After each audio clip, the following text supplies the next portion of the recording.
یعنی جتای کو تمروفک درمان نکر و تهاو نحوند لماله نخوشون و ته برینه و درمان نکر جتای کو خودش تا راضیه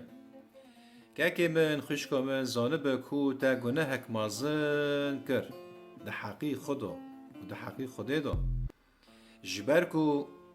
خدا بوی کرنه تا نرازیه جتای کو تهاو کسی بریندار درمان نکر و تنحوند مالی نخوشن یعنی مستشفى اشتای که تاتشتی که باش کریه تاتشتی که قنش کریه تاتشتی که هری قریش تا کریه دی چاوه خدان دا و خدان جوی یکی نرازیه یعقوب دریا یکی و آیاتو 27 به چه دبه لبا خوده دینداری پاقش و به لکه اوه که مروف دی تنگاهی انسیوی و جنبیان دا هر سردان آوان و خواه جلکه دنیای بپارزه یعنی دینی پاک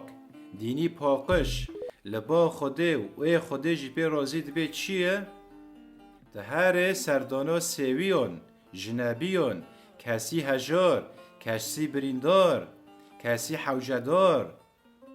دالی کاری وان بکه برینه وان درمان بکه دل کلک وان بسکنه خدان جوی حز که خدان بوی قایل دبه لدمه کو کسی بریندار تا قبیل نکر کو در باز ماله نخواشو ببه یعنی مستشفی ببه تا گناهک مازن کر ده حقی خوده دو و خودش جوی اکی نرازی اجبر کو خب خود به چه دبه لبا خوده دینداری یا پاقش و بلکه چیه؟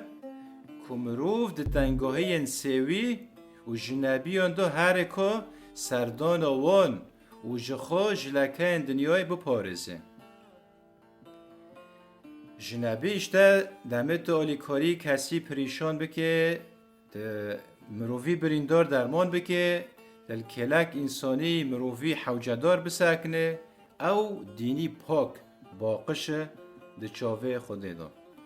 و ممسته یعقوب جی وداره دا کویان مروف ده پاک بینه دا ده قنجیه دا لهمبر خوده جیان بکه